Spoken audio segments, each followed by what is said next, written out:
Hey, welcome to Soundtrap. Here's our first project. I'm going to share an assignment with you. It's kind of a project, the studio. Every time you open the link that I give you, the specific link, it creates a very special file that's just yours, that's shared with me. So you never have to submit anything back to me. I automatically get it with your name on it. It's kind of cool that way. So here's a really quick tour of this really great online software.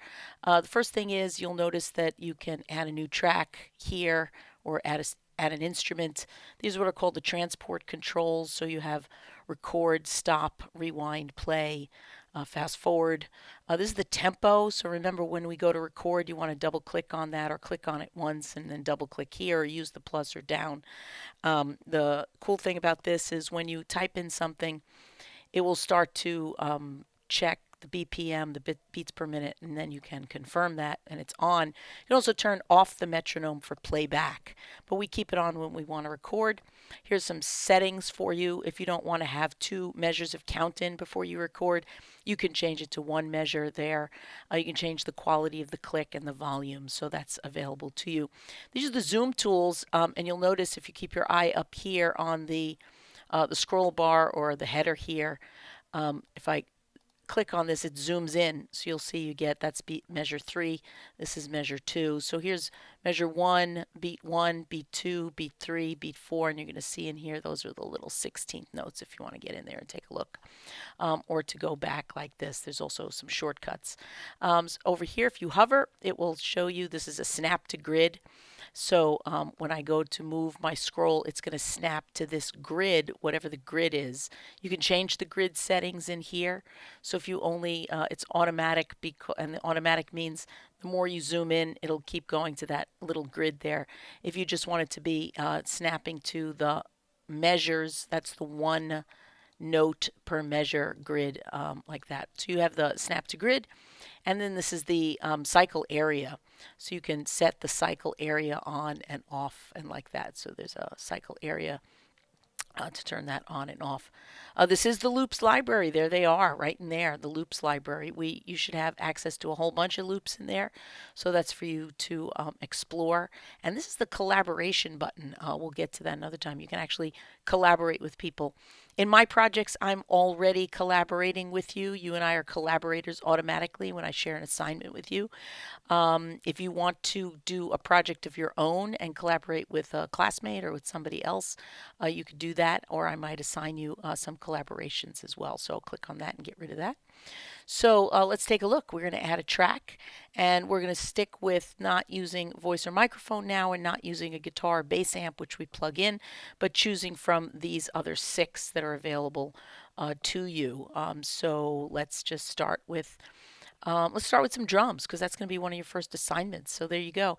Good old-fashioned vanilla. I like vanilla. Vanilla's good. Just let's take a look at what happens. What pops up is this little pattern view. And you can see that this line represents the kick, the snare, the hi-hat. Let's take a look at the piano roll view. That looks familiar, doesn't it? Look familiar. You've seen that in GarageBand. And you'll see there's some tools here where you have the pointer tool, the pencil tool, where you could pencil certain things in if you wanted to, and the pointer tool, which will allow you to move them around and move it up and down and change the V tool's velocity. Velocity is sort of a kind of volume. It really means it'll affect the volume, but it also kind of affects the tone quality. So you'll see I already created a region here. There's some stuff in the region. So if I penciled in some stuff in the region, we could do that. Get some hand snapping. There's a way to edit the regions, to expand the region like this. I can loop the region. Remember, the loop is the stuff that's over here is just a copy. It's not the original. So you can expand the region and pull that back. You can also open it up to make more space to put things in if you want to, like that. So this is the record. If I'm ready to record, I can record into this if I want. So I can go to instrument, watch, and I can either record here or I can record using my computer keyboard. If I did the patterns here, let's go here. You'll see for the drums, your A on your computer keyboard is the bass drum. D is the snare drum. X is sort of a rim click. U is the closed hi-hat. 8 is the open hi-hat. And you'll see that stuff there. I'll explain that more, but you should play around with that. The volume is the volume for the track itself. That's the solo button, that's the mute button, and this is the track automation window. Let me close that so you can see. And you can add automation to the track and of course across the track. Don't forget, volume is the last kind of automation we ever use in a piece of music across the track. We always want to do a rough mix first. So save that volume automation for another time. You can turn that off. And up here, this is where we can rename the track or duplicate the track or delete a track or freeze tracks. We'll talk about that another time, and all kinds of things. Change the color of tracks. It's good to have. All right, well, let's say I wanted to change this drum kit. Clicking on the name doesn't do much, but click on the icon. Click on the icon and it'll come up instruments, and if you come over here, you can change this instrument. Now right here, drums are selected. I'm in the machines, which are kind of like the techno drums or machine drums. If I wanted to, I can scroll up and you'll see it automatically goes up to kits, which is sort of acoustic kits. So now I have acoustic kits, and I can close out and hear what is that sound like. A couple of acoustic kits like that. If I click on this icon here again, yeah, sure, I could change that whole track to females. It's going to say it'll overwrite any of the contents of that track. Same thing as it did in GarageBand or other software. So you can create a new track if you like. Or if you wanted your kit to sound like, you did want to overwrite that, and you wanted to make this sound like female soprano, you can say overwrite. It will remove the contents of the track. Are you sure? Sure, go ahead. Now it's going to take that out, unlike GarageBand that just makes a change, but here we are.